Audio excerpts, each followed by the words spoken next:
राधे श्री राधे राधे श्री राधे राधे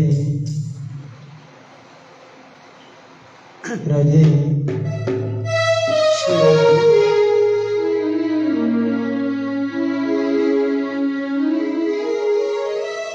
राधे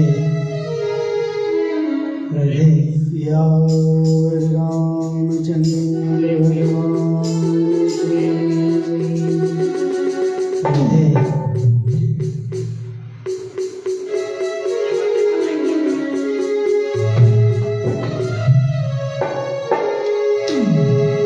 अपने भक्तों की महफिल में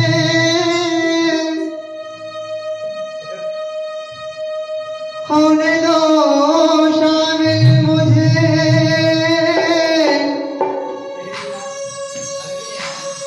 ओ प्रिया समझोगे कब तुम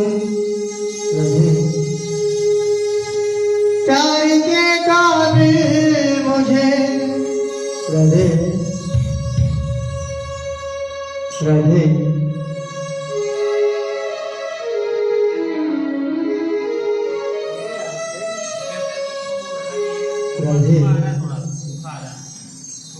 राधे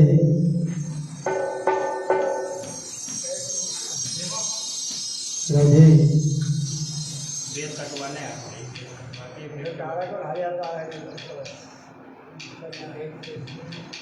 राधे राधे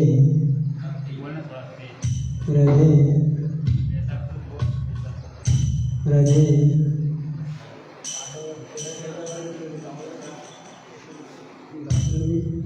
राधे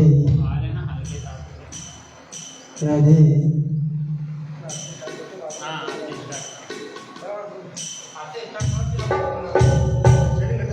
या रामचंद्र भगवान की जय हो।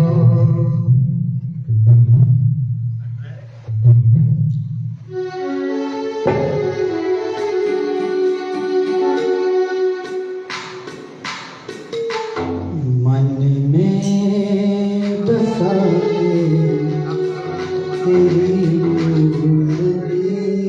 राधे उतारों में गिरधर तेरी आरती।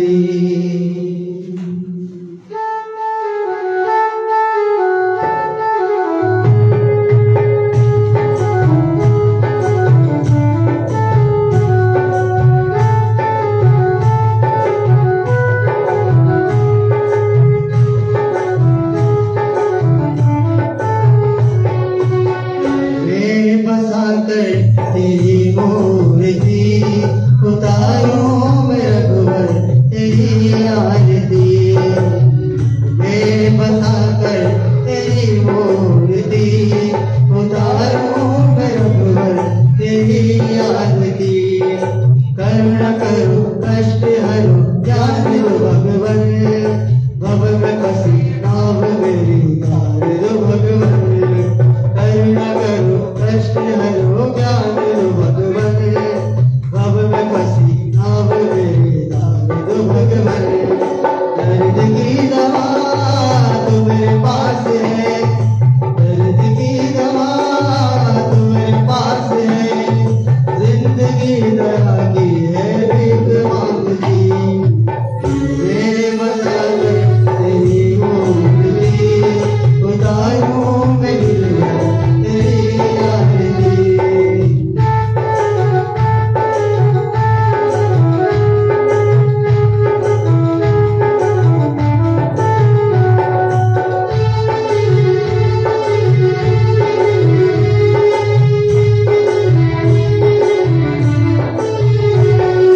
मांग तुमसे क्या मैं यही सोचूं भगवन, जिंदगी जब नाम तेरे कर दी अर्पण।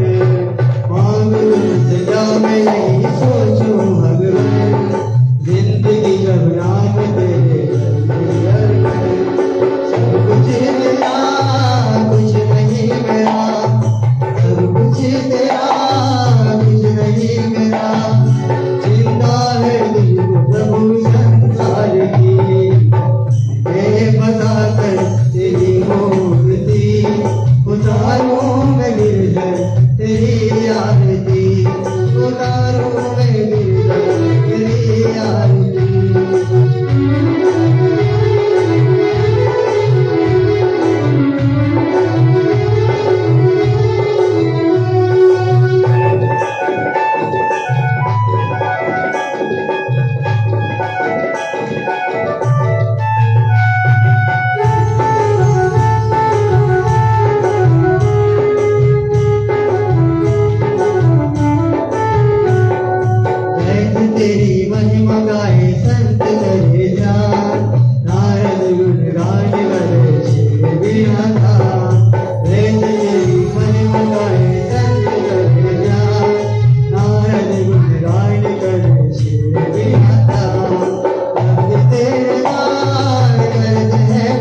कौन आ गया?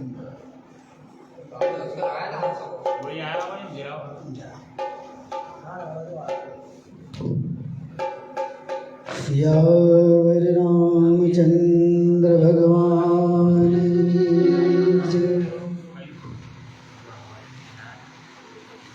पधारे हुए सभी भक्तगण, कथा के प्रथम श्रोता श्री हनुमान जी महाराज राम परिवार के साथ में उपस्थित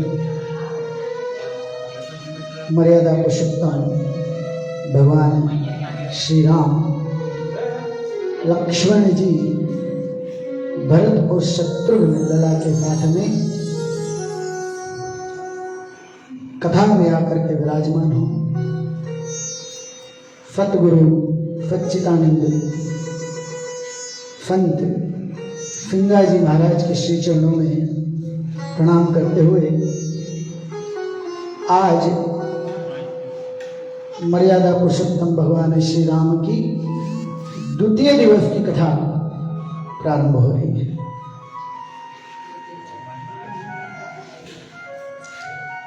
श्री हनुमान जी महाराज की कृपा से और भगवती जगदम्बा के दया से आप सभी लोग कथा के भागी हो गए। कथा के भागी कौन होते हैं? कथा के भागी वो लोग होते हैं जो नियमधारी होते हैं। कथा श्रवण करने का नियम होता है और कथा के भागी वो होते हैं जो नियमधारी होते हैं। नियम को धारण करके और समय पर जो है व्यक्ति शीघ्र नित्य कर्म से निवृत्त होकर के स्वच्छ तन, स्वच्छ मन और स्वच्छ वस्त्रों को धारण करके और व्यास के सम्मुख आकर बैठ जाए। देखो, वैसे तो बताया है कि कथा का जहां पर भी श्रवण किया जाए उसका अपना एक फल है। कथा यदि व्यक्ति के कान में पड़े तो उसका कल्याण निश्चित है। परंतु आप लोगों को बता दें कि कथा सुनने का विशेष महत्व केवल व्यास के सामने बैठकर कथा सुनने का महत्व है। आपकी दृष्टि, श्रोता की दृष्टि व्यास पर हो और व्यास की दृष्टि श्रोता पर पड़े, तब जो है कथा का फल प्राप्त होता है। यदि श्रोता पर दृष्टि न पड़े व्यास की तो वो कथा का चोर हो जाता है, कथा का चोर हो जाता है। कल बताया था कथा में सती किस प्रकार सो गई। एक कपोत ने हुंकार दिया, राम कथा सुनकर वो कपोत अमर हो गया। परंतु चोरी की कथा सुनी थी, इसलिए प्रभु उसे दंड देने के लिए निकल पड़े थे। तो कथा श्रवण करने का महत्व है कि व्यास के सामने बैठकर कथा सुनना चाहिए। जो व्यक्ति कथा सुने चित्त से, मन से सुने, ऐसा न हो कि भौतिक रूप से तो कथा पंडाल में हो और मानसिक रूप से घर पर हो कि अब वहां पता नहीं क्या हो रहा होगा। हम तो यहाँ आ गए कथा में और घर पे पता नहीं क्या हो रहा है। मन, कर्म, वचन, वाणी, जिह्वा से व्यक्ति ने कथा का श्रवण करना चाहिए। एक आसन पर बैठकर कथा का श्रवण करना चाहिए। एक आसन का मतलब क्या होता है? हम देखते हैं कथा में माताएं बहनें अपना आसन ले आती हैं और फिर वो आसन जो है बिछा करके बैठ जाती है और फिर जब तक बैठती है तब तक उठती नहीं है। बहुत से ऐसे बुजुर्ग भी होते हैं जो अपना आसन नहीं छोड़ते। लेकिन एक आसन का मतलब हम आज आप लोगों को समझा देते हैं कि एक आसन क्या होता है।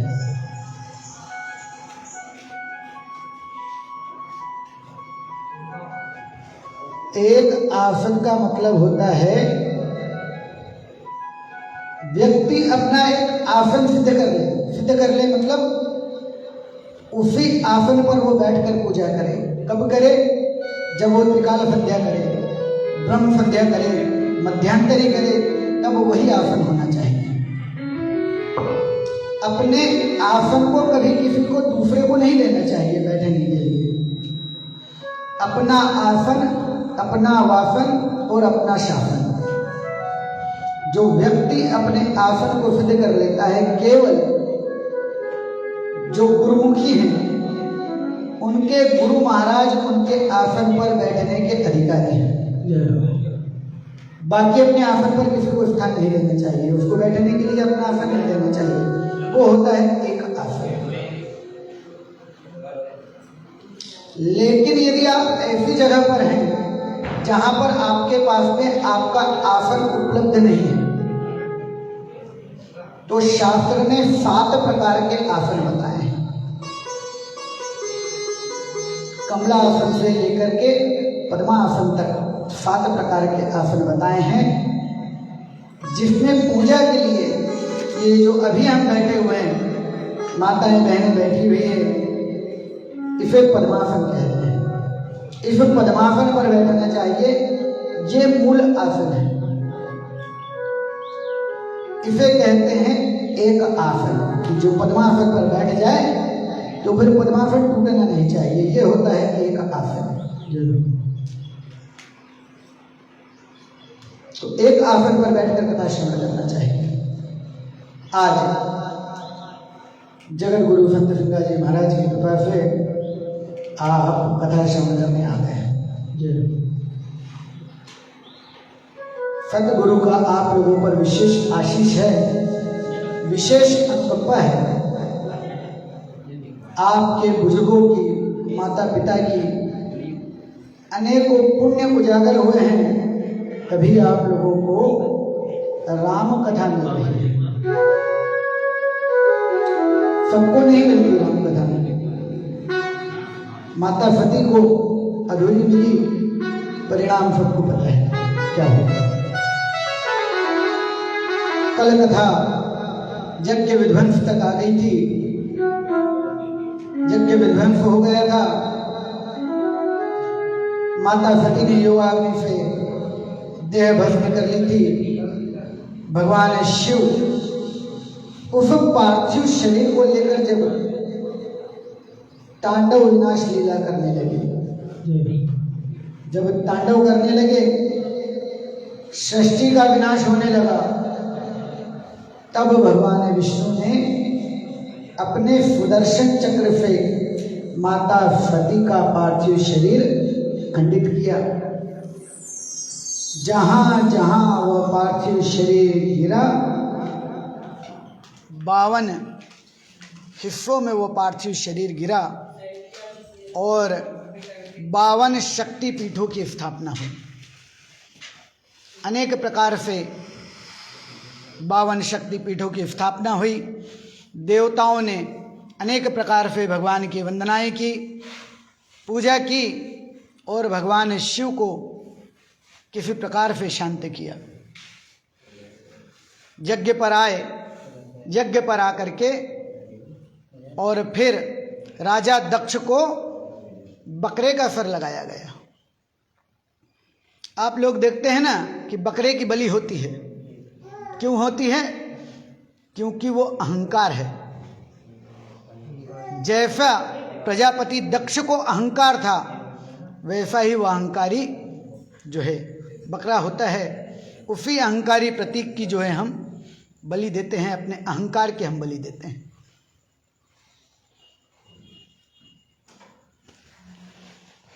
प्रजापति दक्ष को बकरे का फर लगाया गया, अनुष्ठान पूर्ण हुआ। भगवान शिव पुनः भूत भावन भगवान कैलाशगिरी पर्वत पर पहुंच गए। अखंड समाधि लग गई। अनेकों प्रकार से महादेव समाधि में चले गए। सृष्टि शून्य हो गई। समय मानो ठहर गया हो। 88,000 वर्षों की महादेव की समाधि लग गई। सारे देवी देवता मन ही मन विनती करने लगे, अब सृष्टि का उद्धार कैसे हो। विचार करने लायक स्थिति ये होती है कि जब धर्म निर्बल हो जाता है तब अधर्म प्रबल हो जाता है। भगवान शिव तो अखंड समाधि में चले गए और ताड़कासुर नाम का दैत्य जागृत हो गया। ब्रह्मा का वरदान था, शिव का जो पुत्र होगा, शिव का पुत्र ही वध करेगा। उसने मान लिया कि शिव तो समाधि में है, समाधि टूटेगी नहीं, विवाह होगा नहीं, सती भस्म हो चुकी है, न शिव विवाह करेंगे और न मेरा अंत होगा, मैं तो अमर हो गया। जब ये भ्रम मनुष्य को हो जाए कि वो सृष्टि से ऊपर हो गया है, तभी उसका विनाश प्रारंभ हो जाता है। ईश्वर के समतुल्य जब मनुष्य अपने आप को मानने लगे, उसके ज्ञान की वो पूर्णता मान ले कि अब मुझे सब कुछ आता है, अब मुझे जीवन में और कुछ भी सीखना नहीं है, तो उसका पतन प्रारंभ हो जाता है। ताड़कासुर ने सारे देवताओं को युद्ध में परास्त कर दिया, इंद्रलोक का स्वामी बन गया। वरुण, कुबेर, वायुदेव, अग्निदेव सारों के अधिकार अपने हाथ में लेकर के स्वामित्व ले लिया। देवताओं के करुणोपकार से भगवती जगदम्बा ने आज जो है राजा हिमाचल के यहाँ पर जन्म लिया है। रानी नैना के उदर से जन्म लेकर के भगवती जगदम्बा का नाम आज जो है गौरा हो गया है। गौर वर्ण माँ जगदम्बा का है। उचित समय आया, नामकरण हुआ। ऐसी दया हुई महादेव की कि नारद जी महाराज स्वयं पहुंच गए। देव ऋषि नारद, जब हमारे यहाँ कोई विशेष सत्पुरुष आ जाए तो शुभागमन मानते हैं कि आज तो बड़ा शुभागमन है, संत हमारे घर आ गए। और वो संत भी कौन? देव ऋषि नारद। राजा हिमाचल ने बड़ी सेवा की। प्रभु बड़े अच्छे ऑफर पर आए हो। हमारे यहाँ कन्या रत्न का जन्म हुआ है, कन्या की प्राप्ति हुई है, सौभाग्य है हमारा। प्रभु इसके भविष्य के बारे में कुछ बताइए। नारद जी जिसकी बोली कभी रद्द न हो, ना रद्द, कभी भी जिसका कहा मिथ्या न हो, वो है नारद। नारद जी महाराज ने कुंडली देखी, हमारे गुरुजी महाराज भी देखते हैं कुंडली। कभी आप लोगों को ऐसा मौका लगे तो हमारे गुरुजी महाराज देखते हैं पत्रिका। नारद जी महाराज ने पत्रिका देखी और कहा, हे हिमाचल राज, तुम्हारी कन्या जो है सौभाग्यशाली है, गुणों की खान है, कोई अवगुण नहीं है, धर्म नीति शास्त्र में निपुण रहेगी, जगत माता जगदम्बा कहलाएगी, जहां जाएगी अपने गुणों से पहचानी जाएगी। परंतु ब्रह्मा ने एक ऐसी रेख खींची है कि जो इसका पति होगा अमंगल वेशधारी होगा, नग्न शरीर होगा उसका, और वो जो है अवधूत कहलाएगा, अवघड़ कहलाएगा, शमशान का वासी होगा। सुनते ही नैना देवी भी ने कह दिया हाथ जोड़ के, बस बस बस बस महाराज, इतनी भविष्यवाणी बहुत है, अब इसके आगे कुछ और मत कहो। समय बीता, माता पार्वती जो है धीरे धीरे बड़ी होने लगी। जैसे जैसे बड़ी होने लगी, भगवान शिव के प्रति उनकी आसक्ति, रुचि बढ़ने लगी। यहाँ सभी माताएं बहनें बैठी हैं। हरतालिका तीज का व्रत जो है सभी करते हैं। हरतालिका तीज नाम का व्रत माता पार्वती ने भगवान शिव की प्राप्ति के लिए किया था। नारद जी महाराज जैसे जैसे पार्वती जी बड़ी हुई, नारद लीला हुई, भगवान विष्णु का योग लेकर के और पहुंच गए राजा हिमाचल के पास। हे राजा हिमाचल, भगवान विष्णु ने आपकी कन्या का वरण करना स्वीकार किया है। देखो, भविष्यवाणी खुद ही नहीं की थी और खुद ही पहुंच गए। जैसे भगवान जो है अपनी लीला करते हैं तो नारद उस लीला के सूत्रधार होते हैं। नारद जी ने कहा, विष्णु ने आपकी कन्या का वरण करना स्वीकार किया है। माता पार्वती को समाचार मिला, हिमाचल की गहन गुफाओं में सखी के साथ में चली गई, उधर ये मुख होकर के और तपस्या करने लगी। अनेकों वर्षों तक केवल एक समय उपवास किया।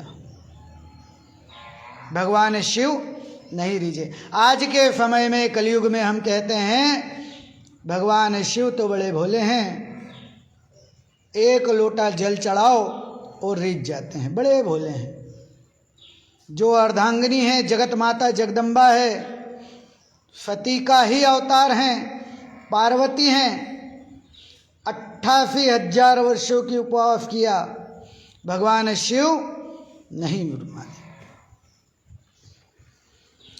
जल में, सर्दियों के मौसम में जल में खड़े होकर,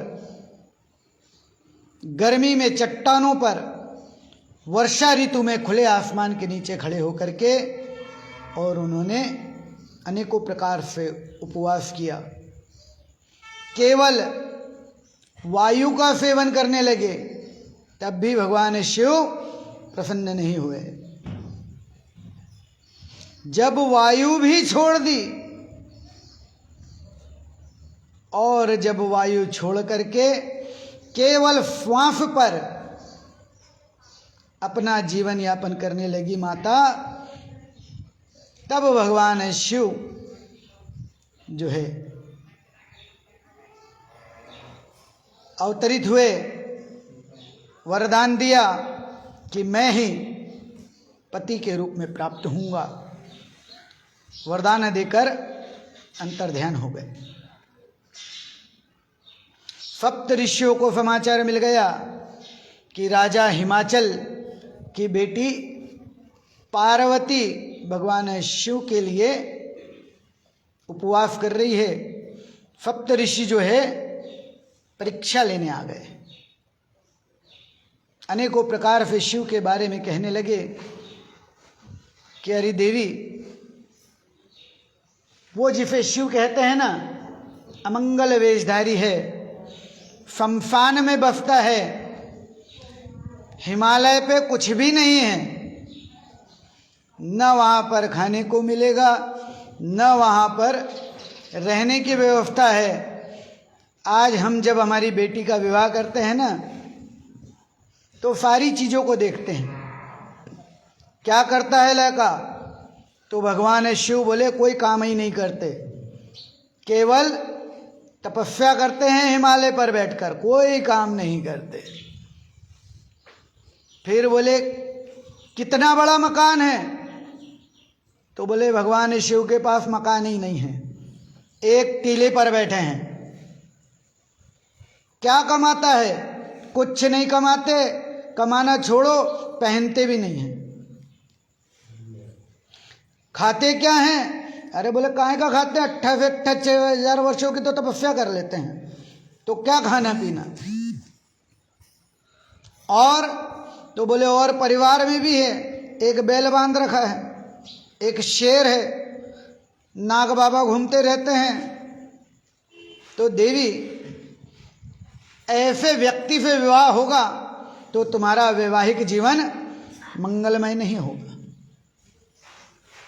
लेकिन देखो, जो दृढ़ संकल्पी होते हैं, मन, कर्म, वचन, वाणी से जिसे स्वीकार कर लिया, उसे पति के रूप में पार्वती ने स्वीकार कर लिया, कह दिया कि मैंने भगवान शिव को स्वीकार कर लिया है, मन से, कर्म से, वचन से, वाणी से।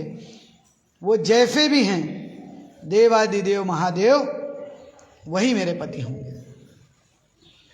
सप्तऋषियों ने कहा धन्य हो देवी, हमारा आशीर्वाद है, वही शिव तुम्हें पति के रूप में प्राप्त होंगे। बालू का जो शिवलिंग बनाया था, विसर्जन करने गए, ढूंढते हुए पिता आ गए। पिता आकर के बार बार पार्वती से विनती करके कि तू जिससे कहेगी उसी से तेरा विवाह कर दूंगा, बस बेटी तू घर चल। पार्वती को घर ले गए। समय आया अब शिव का विवाह हो, मगर विवाह हो कैसे, क्योंकि शिव तो समाधि में है और देवताओं को मालूम है कि शिव को समाधि से उठाया मतलब तीसरा नेत्र खुलेगा। अब तीसरा नेत्र खुलेगा तो फिर क्या होगा, जो सामने आएगा निश्चित भस्म हो जाएगा। अब देवताओं ने विचार किया, केवल कामदेव हैं। जब व्यक्ति समाधि में हो, समाधि का मतलब क्या होता है, अखंड ध्यान में। समाधि वो अवस्था है जब व्यक्ति जीवित रहता है, परंतु योग के माध्यम से अपनी प्राणवायु को ब्रह्मांड पर स्थापित कर ले, वो अवस्था होती है समाधि। तो जब शिव समाधि में हैं तो केवल कामदेव ही हैं। घर का, परिवार का विचार आ जाए, शादी करने की इच्छा जाग जाए, तो बोले शिव की समाधि टूट सकती है। तो बोले ऐसी इच्छा कौन जागृत करेगा, तो बोले कामदेव। कामदेव के पास सभी देवता पहुंचे। हे कामदेव, आप धन्य हैं, श्री हरि ने आपको सृष्टि के उद्धार के लिए, देखो जब अपना कार्य करवाना हो, किसी से सिद्ध करवाना हो, तो क्या करो, उसकी बड़ी प्रशंसा करो।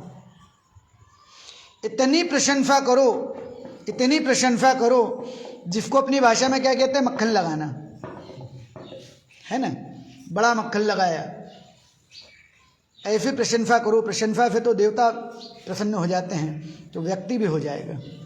प्रशंसा करो, प्रशंसा की कि सृष्टि की रक्षा के लिए आप ही हो एकमात्र जो भगवान शिव को समाधि से जगा सकते हो। कामदेव जो है प्रसन्न हो गए। कामदेव के पास में उनके तर्कस में 3 बाण हैं। 3 बाण लेकर के कामदेव जो है भगवान शिव की समाधि भंग करने चले गए। पहला बाण जब चलाया, बसंत ऋतु आ गई, सुहावना मौसम हो गया, हर तरफ मधुर मधुर हवा पवन बहने लगी, वृष्टि होने लगी, वर्षा होने लगी। और जब दूसरा बाण चलाया तब जो है बसंत में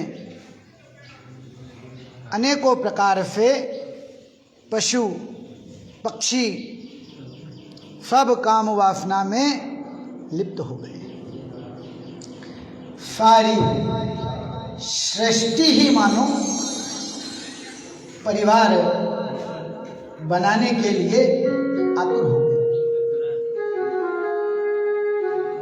और जब अभिमान में भरकर कामदेव ने तीसरा बाण चलाया तब भगवान शिव की समाधि भंग हो गई। जैसे ही समाधि भंग हुई, भगवान शिव क्रोध में आकर के और जागे, और तीसरा नेत्र जैसे ही खुला, विधान था सृष्टि का, तीसरा नेत्र खुलते ही कामदेव भस्म हो गए।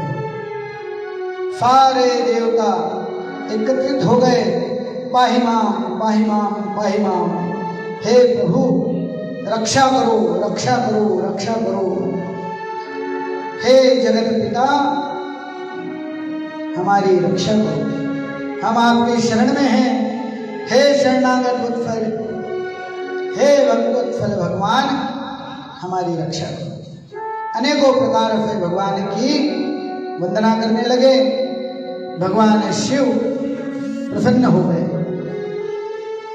उसी समय रति जो कामदेव की धर्म पत्नी है रुदन करते हुए आई, हे महादेव आप तो भक्तवत्सल हैं, इन सारे देवताओं पर तो आप प्रसन्न हो गए जिन्होंने छल से मेरे पति को आपके सम्मुख पहुंचा करके आपके तीसरे नेत्र की अग्नि से भस्म करवा दिया। प्रभु मेरा क्या अपराध है? सृष्टि की रक्षा के लिए इन्होंने मेरे पति को भस्म करवा दिया और मेरा पति भस्म हो गया।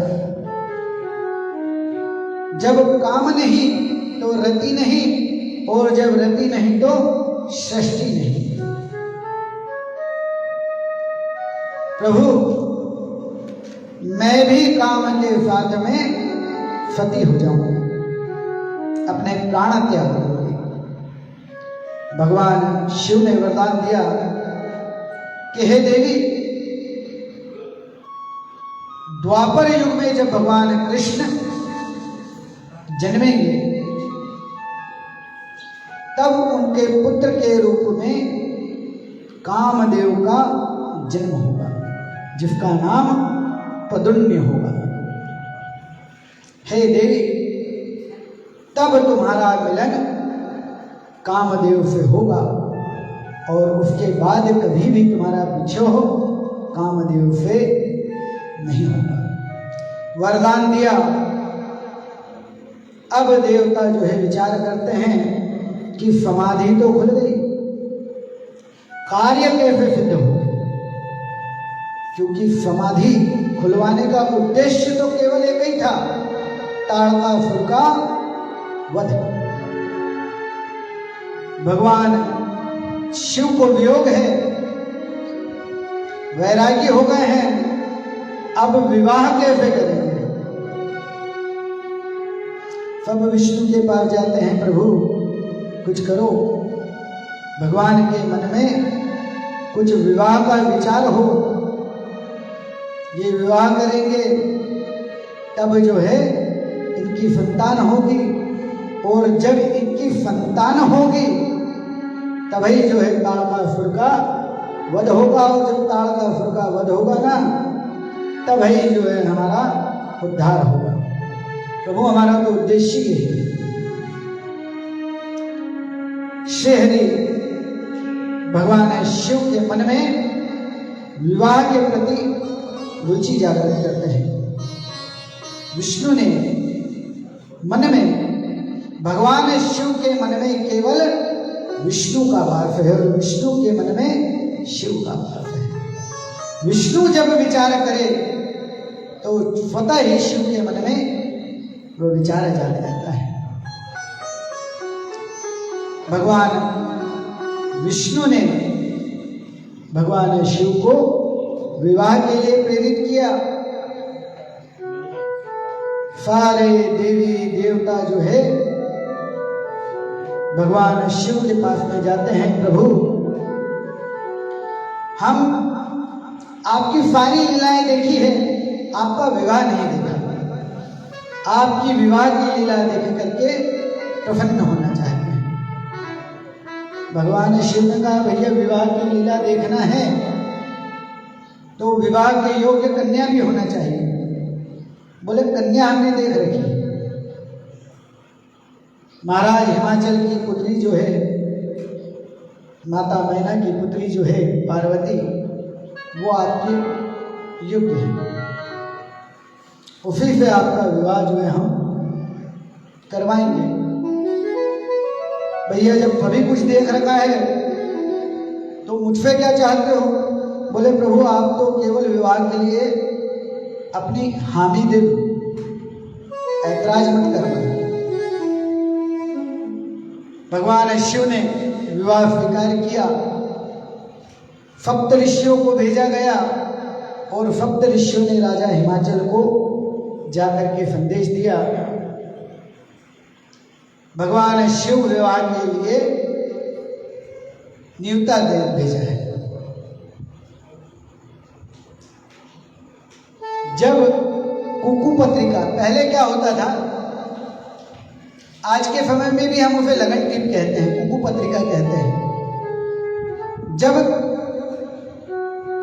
विवाह नियुक्त हो जाता है, तय हो जाता है कि फला तारीख को विवाह होगा, विवाह होना तय हो गया है, उसके कुछ समय पहले कुकू पत्रिका लिखी जाती है। आज तो पत्रिकाएं बन जाती है, तो कुकू पत्रिकाएं जो है बड़े विलंब से लिखते हैं। पहले बड़ा भारी समय होता था, सबसे पहली पत्रिका वर के पास, उसके बाद मामा पक्ष के पास पत्रिका पहुंच जाती थी महीना डेढ़ महीना पहले, क्योंकि मामा को मामेरा लाना होता था। तो एक डेढ़ महीना पहले पत्रिका पहुंच जाती थी, क्योंकि उन्हें भी व्यवस्थाएं लगाना होती थी मामेरे की। अब तो कन्या के पिता कह देते हैं, पंडित जी 3 दिन पहले लगन टीप लिखना, क्योंकि फिर हम घर पे ताला लगा के नहीं जा सकते कहीं। ये भी एक नियम है कि जब लगन पत्रिका लिख दी जाए तो फिर घर में ताला नहीं लगता। जो पत्रिका बांटे वो कहीं रात नहीं रुक सकता। तो ये भी कुछ नियम है। तो आज तो बड़े समय पर लिखाती है कुकू पत्रिका, लेकिन पहले के समय में साधनों का अभाव था, तो कुकू पत्रिका महीना डेढ़ महीना 2 महीना पहले लिख दी जाती थी। भगवान शिव के पास में कुकू पत्रिका आ गई। सभी प्रकार के गण जो हैं प्रसन्न हो गए, देवता प्रसन्न हो गए, और गणों ने भगवान शिव को सजाना प्रारंभ कर दिया।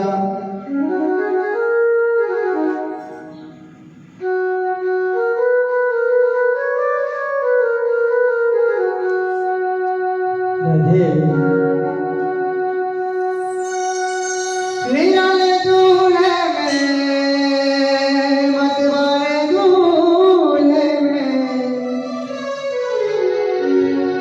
हो सजे रहे अरे हाँ सज रहे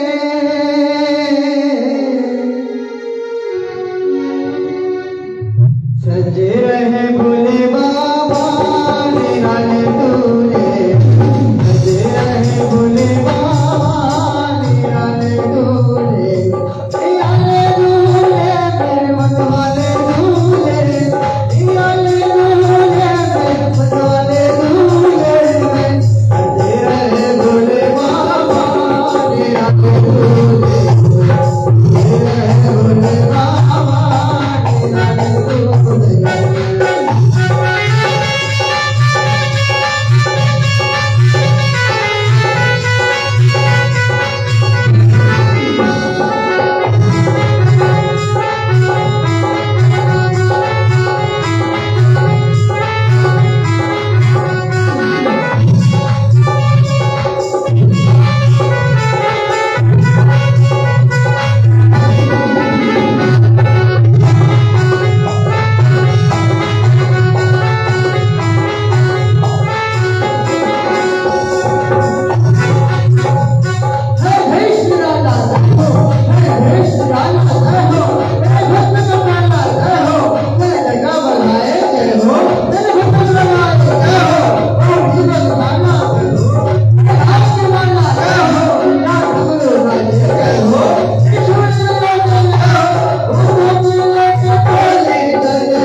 न कभी ऐसा दूल्हा देखा।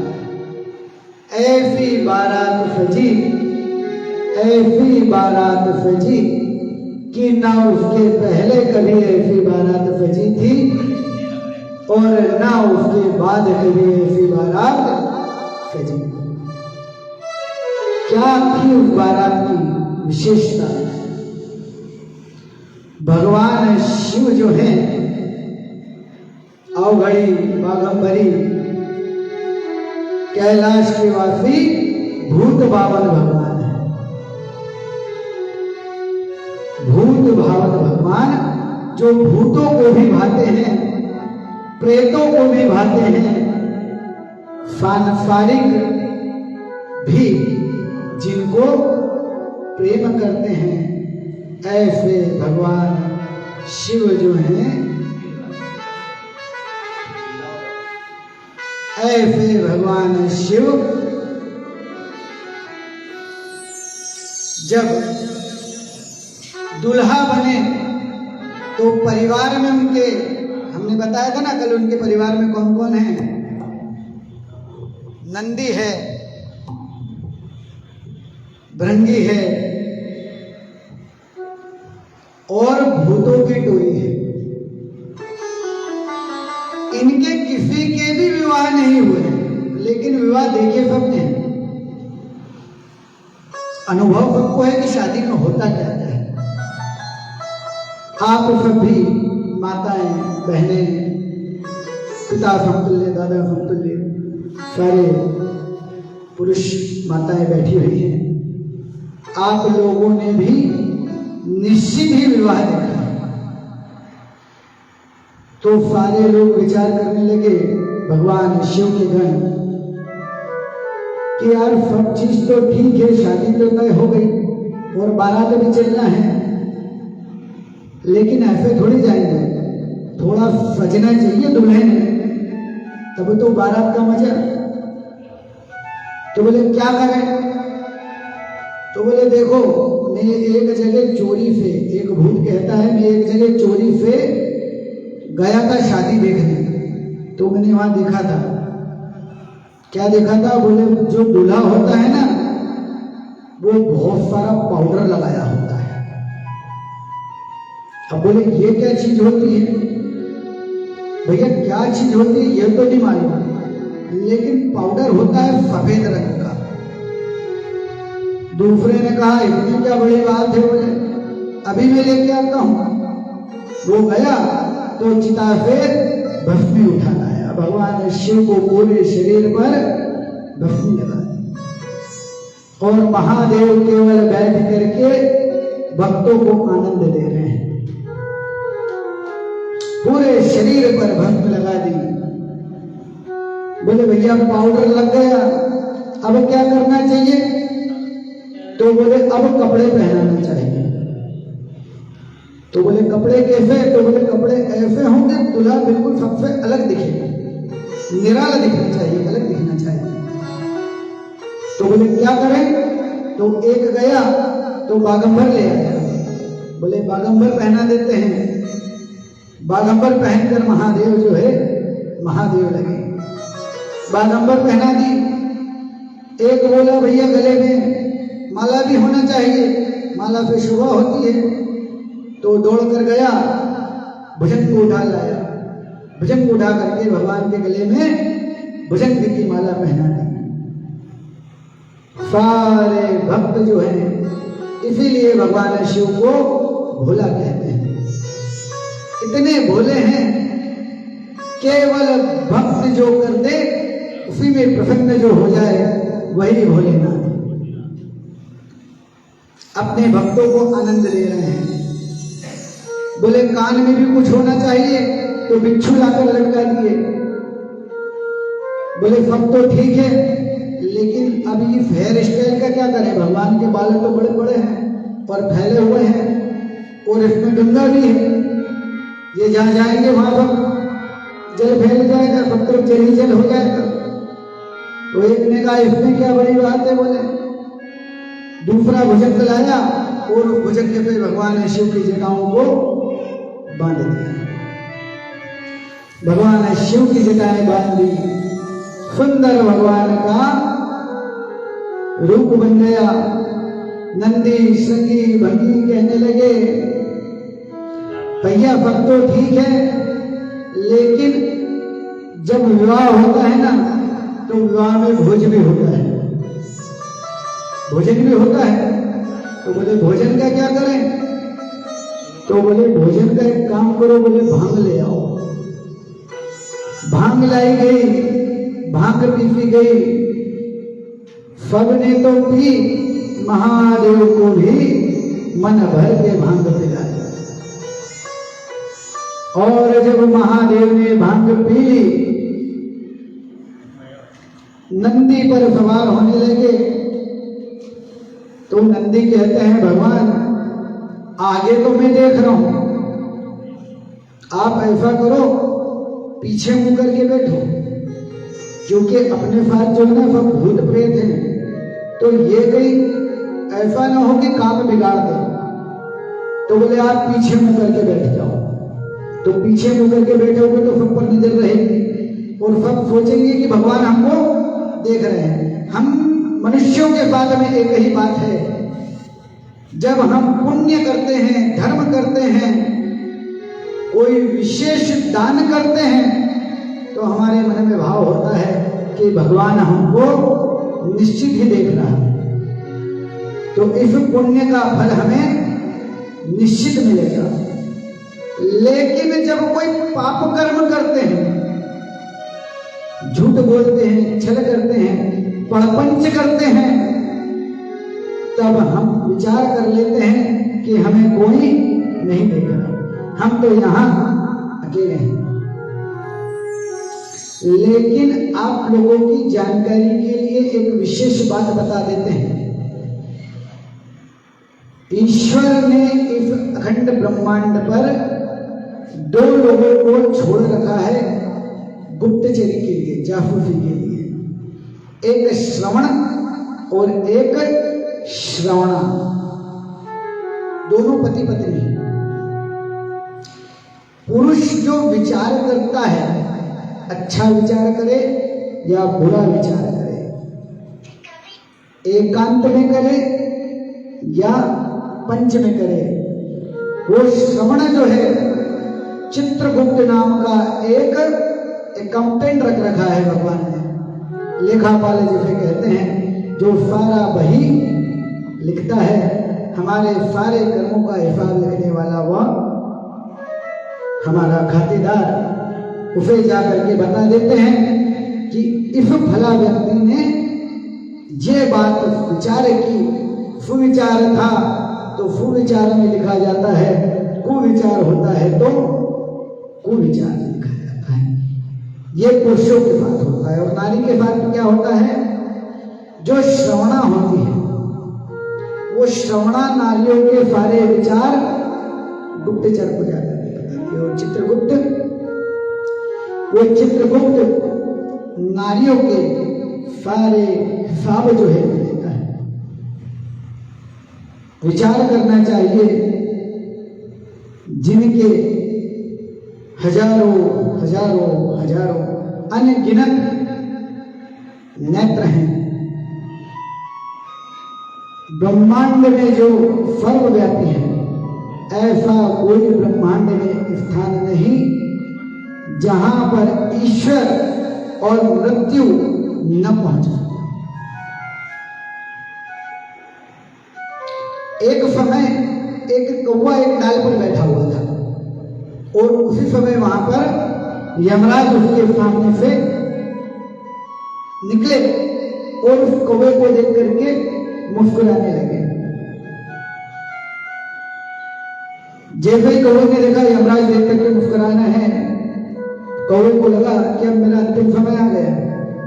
यमराज ने देखकर मुस्कुराया, मतलब मेरा अंतिम समय आ गया, वापस आएंगे तो निश्चित ही मुझे मरण प्राप्त होगा।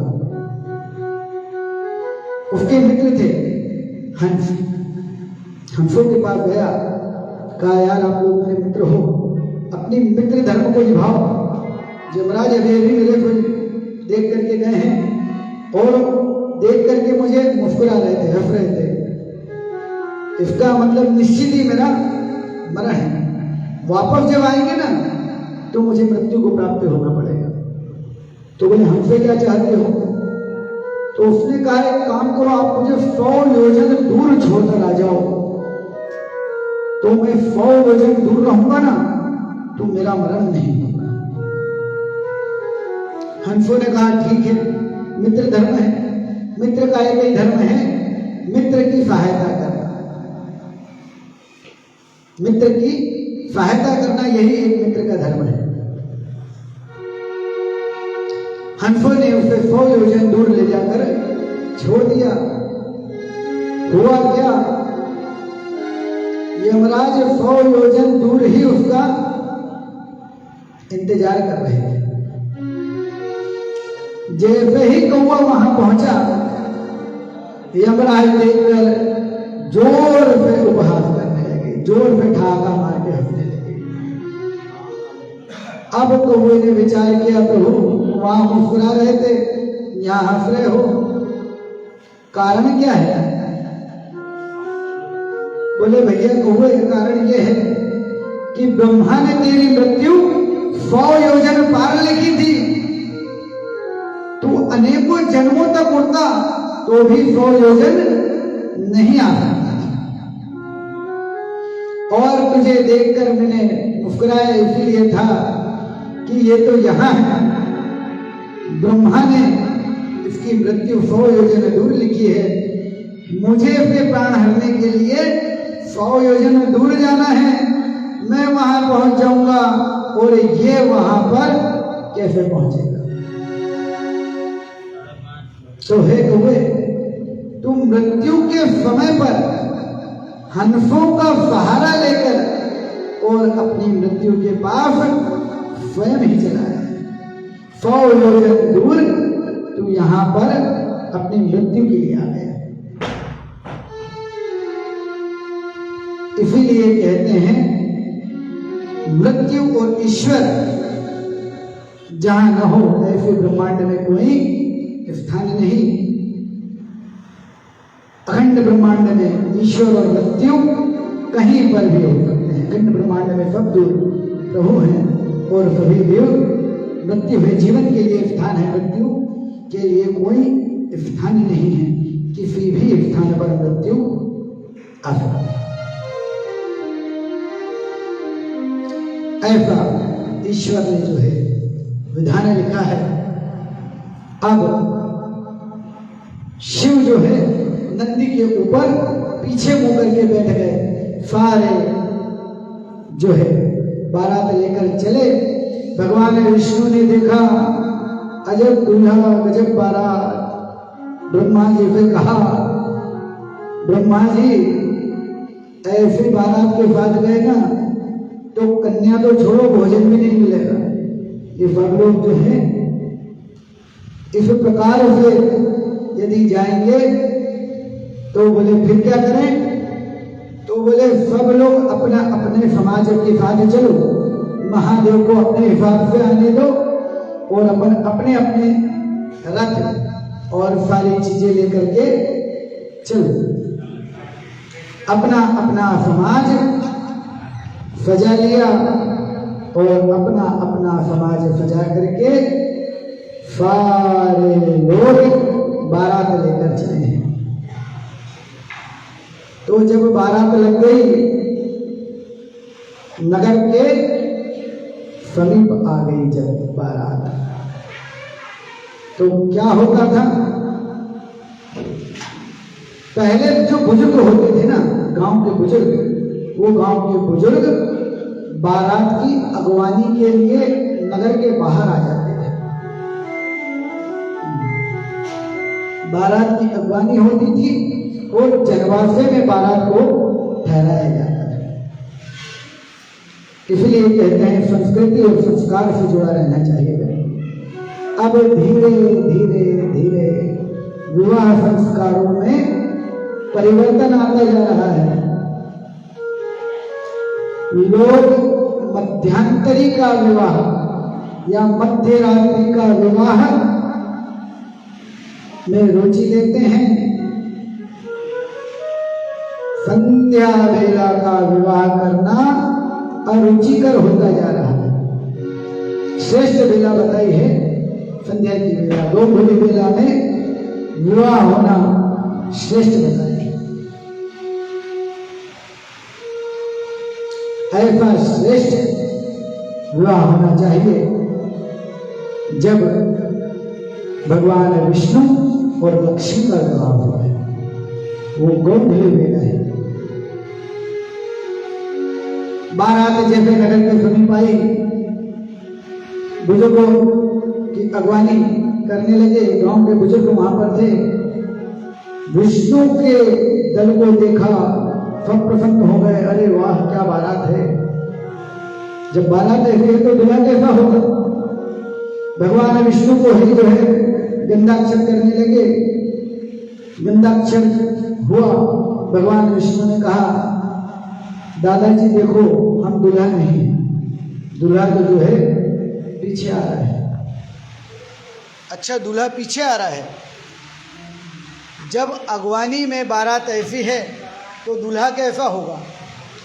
विचार करने लगे, प्रसन्न हो गए। जब और भी विशेष और भी प्यारा दूल्हा होगा। दूसरा दल ब्रह्मा जी का आया। ब्रह्मा जी का दल देखा, विचार करते हैं, अरे वाह, ये तो ब्रह्मा का दल है। इतने ज्ञानी, इतने विवेकी, इतने तेजवान, इतने रूपवान। गंधाक्षर करने लगे। ब्रह्मा जी ने कहा, देखो, दूल्हा तो मैं भी नहीं हूं, दूल्हा तो पीछे आ रहा है। अब सारे लोग और अधिक प्रसन्न हो गए। रूपवान ने देख लिया, गुणवान ने देख लिया। अब जो है दूल्हा आएगा तो दूल्हा तो रूपवान भी होगा, गुणवान भी होगा, सर्वश्रेष्ठ होगा।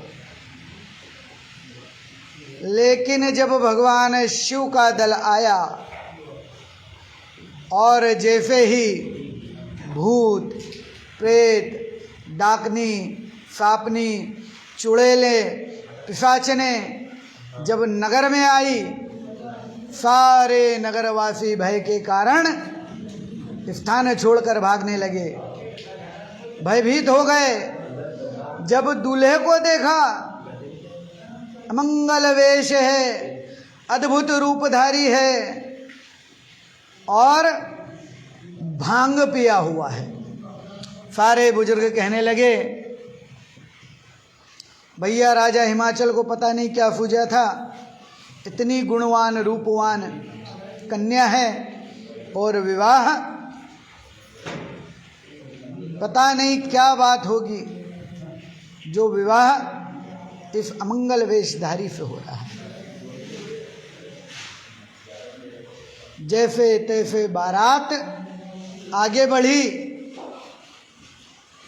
बारात आगे बढ़कर जब मंडप में पहुंची, आज भी माताएं बहनें, जो बुजुर्ग माताएं हैं, बहनें हैं, जब वर मंडप में आता है तो उसे पड़चना कहते हैं। हमारे निमाड़ में जो है दूल्हे को पड़चना बड़ा शुभ मानते हैं, बड़े उसके गीत हैं। उसी पड़चने के लिए माता मैना जब भगवान शिव के सामने आई, बड़ी हिम्मत करके आई, और जैसे ही भगवान ने शिव को देखा, मन से दुखी हो गई। मन से दुखी हो गई। गले में बैठे काले सर्प ने जब फुफकार मारी, आरती हाथ से छूट गई। आरती छूट गई। माता मैना वापस जो है अपने कन्या के पास आ गई। माता गौरा को अपनी गोदी में बिठा लिया, स्नेह करने लगी, प्रेम करने लगी। राजा हिमाचल को कह दिया, महाराज सुनो, मेरी बेटी चाहे जीवन भर कुंवारी रहे, अपने ही घर में बिठा लेंगे, जीवन भर इसका विवाह नहीं करेंगे। मेरी बेटी मेरे पर बोझ नहीं है, मैं जीवन भर इसे रख लूँगी। लेकिन ये जो बारात आई है, इस बारात के दूल्हे के साथ मेरी बेटी का विवाह नहीं करूँगी। अपनी बेटी का विवाह मैं इस दूल्हे के साथ नहीं करूंगी, कदापि नहीं करूंगी, प्राण त्याग दूंगी, परंतु अपनी बेटी का विवाह इस अमंगल वेशधारी के साथ नहीं करूंगा। अनेकों प्रकार से राजा हिमाचल रानी मैना को समझाते हैं, परंतु पत्नी जब हठी हो जाए, जिद्दी हो जाए, तो पति के समझाए नहीं समझते। देव ऋषि नारद का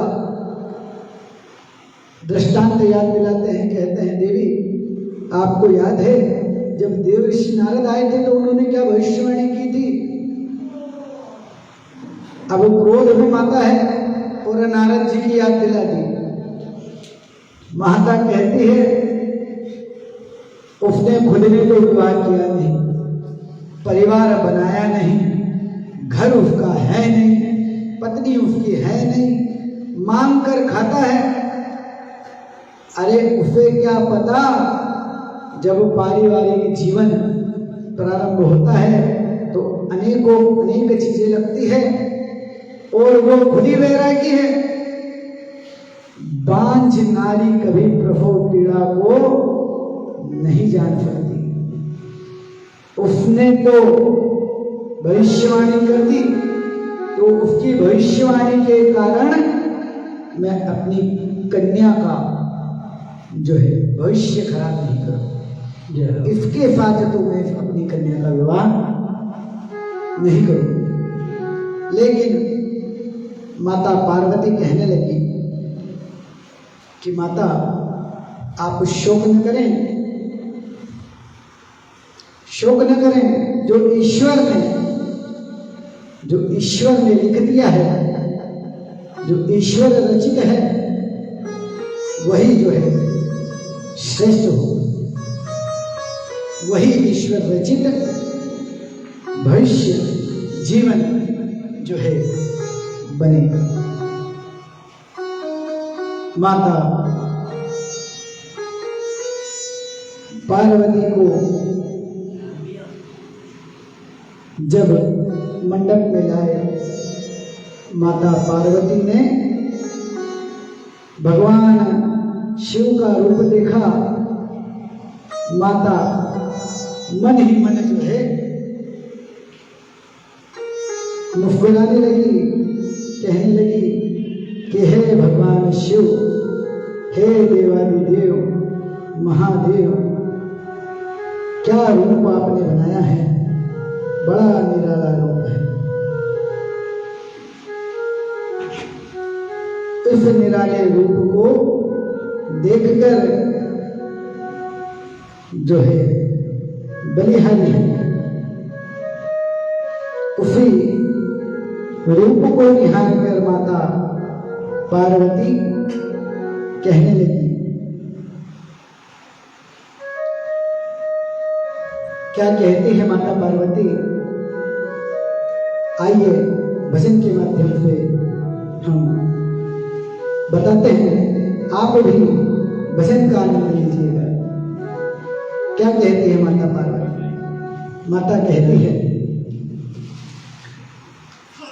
रूप ये कैसा बनाया रे, रूप ये कैसा बनाया रे, रूप ये कैसा बनाया रे, शंभो शिव शंकरा, जग सारा ही तूने भरमाया रे, जग सारा ही तूने भरमाया।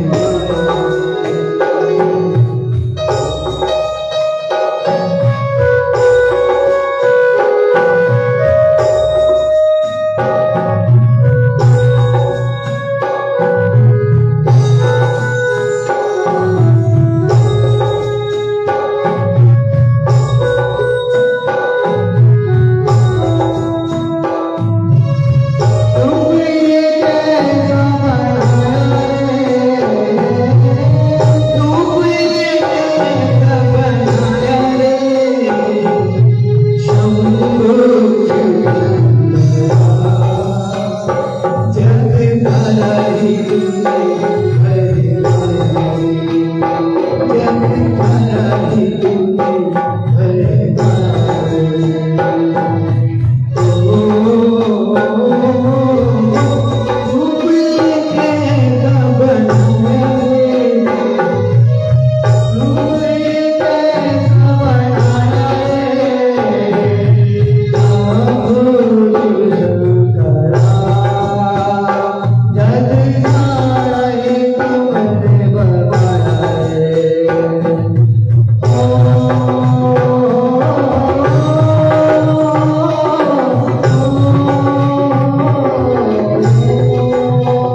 माता कहती है जन्म जन्म की तेरी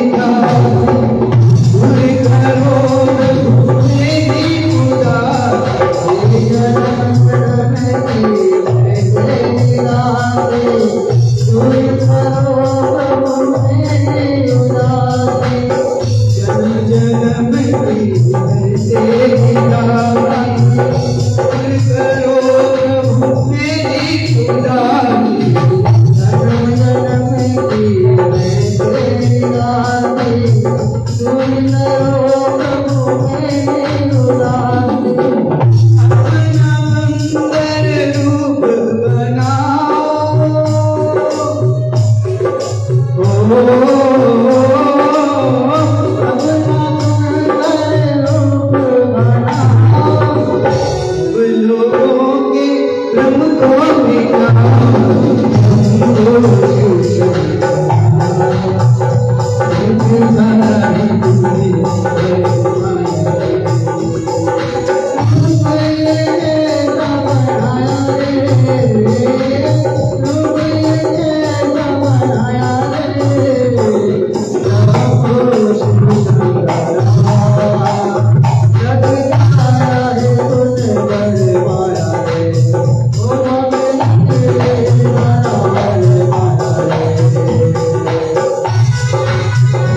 भगवान शिव जो भ्रम को मिटाने वाले हैं, सभी प्रकार के भ्रमों का नाश करने वाले भूत भावन भगवान माता पार्वती की विनती को स्वीकार करते हैं।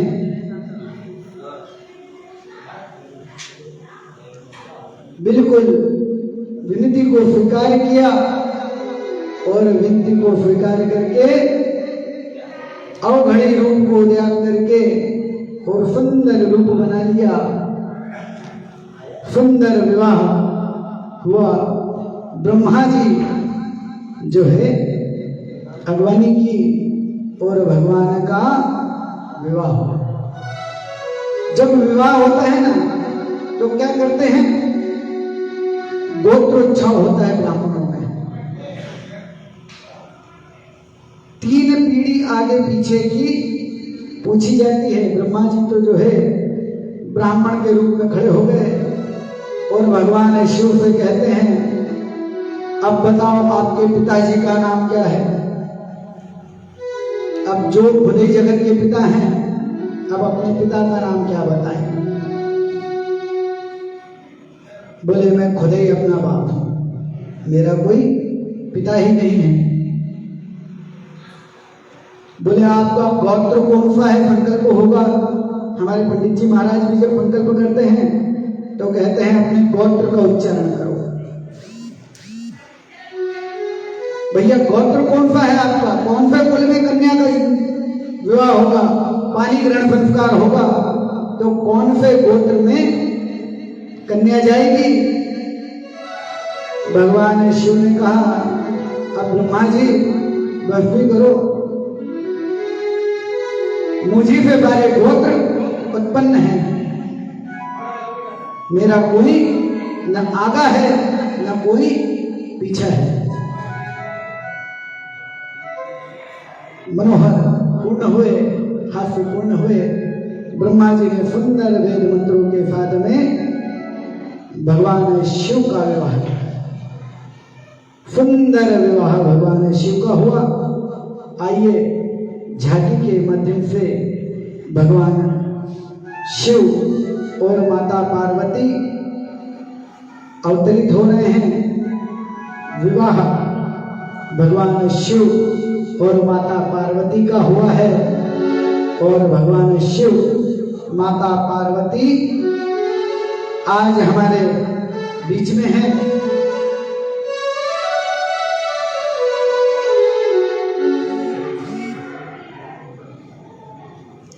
शिव और पार्वती हमारे बीच आ गए हैं। महाराज हिमाचल,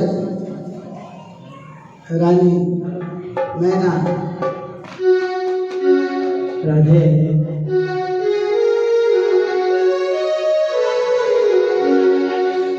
राधे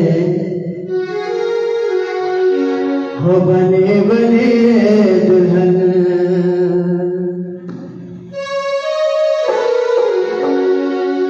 हो बने बने दुल्हन, हो बने बने दुल्हन, बने बने दुल्हन, गोरा भोले बाबा की दुल्हन, बने बने गोरा भोले बाबा की दुल्हन, बने बने गोरा भोले बाबा की दुल्हन, बने बने दुल्हन, हो बने बने दुल्हन, गोरा भोले बाबा की दुल्हन, बने बने।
सुंदर जो है भगवान शिव का विवाह हुआ।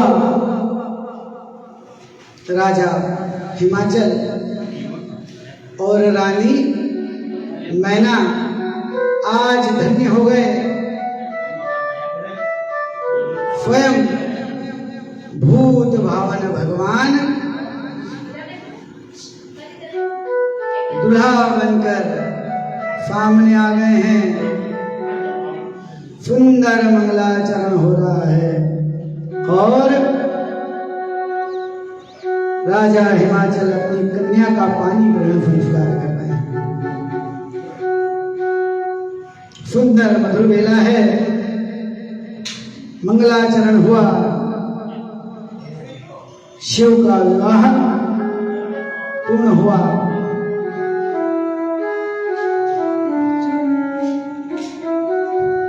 माता जी को पिलवा दो।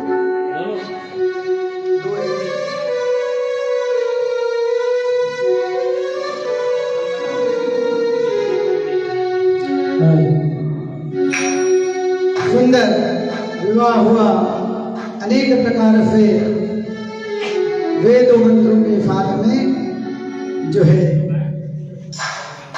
विवाह पूर्ण हुआ। विवाह जब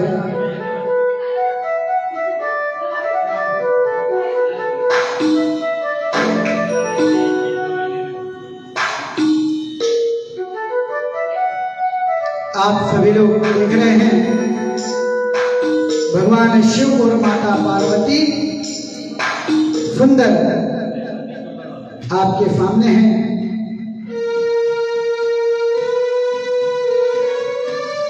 जो पूजा करना चाहें बिल्कुल धीरे धीरे एक एक करके आकर के पूजा करें और अपने स्थान पर जाकर बैठ जाए।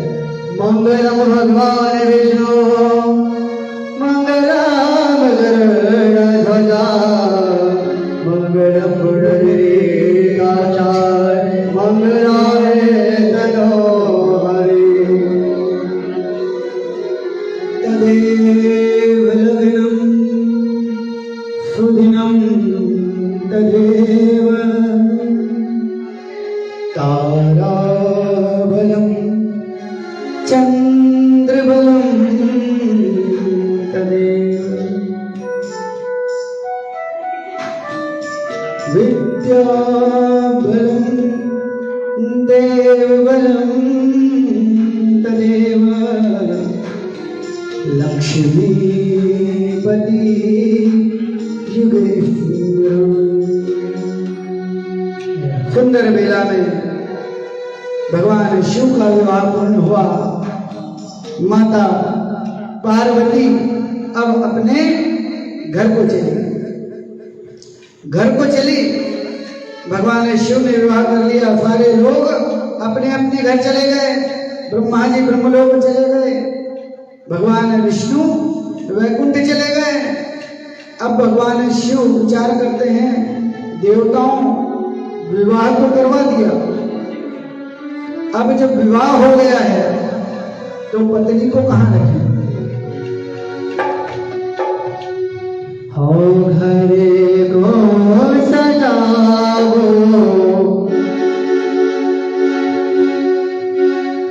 चौक बुलाओ, हो घरे को सजाओ चौक बुलाओ, हमारे प्यारे मोरे घर आवे, हमारे प्यारे मोरे घर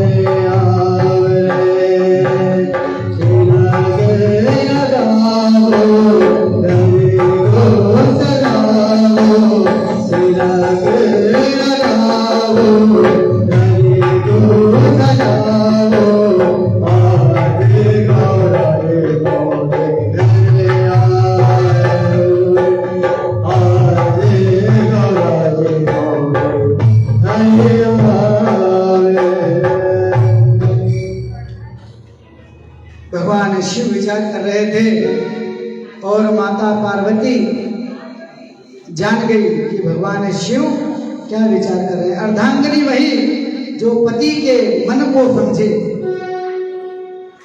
वही अर्धांगिनी है जो पति के मन को विचार को जान जाए, वही अर्धांगिनी होती है। माता जान गई। माता ने कहा प्रभु जहां भी आप रहोगे वही जगह मेरे लिए स्वर्ग है, ब्रह्मलोक है, वैकुंठ लोक है। मैं आपकी अर्धांगिनी हूं, आपसे मेरा विवाह हुआ है, पानी ग्रहण हुआ है। आप जहां ले जाकर रखेंगे मैं वहीं पर जाकर के निवास करूंगा। कैलाश पर्वत पर भगवान शिव और पार्वती आ गए, अनेकों प्रकार से रमण करने लगे, भ्रमण करने लगे। कई वर्ष बीत गए। भगवान शिव और माता पार्वती भ्रमण करते रहे, अपनी लीला करते रहे। अब देवता लोग विचार करने लगे। बड़ा समय बीत गया प्रभु, बड़ा समय बीत गया। अब तो जो दादा दादी होते हैं ना,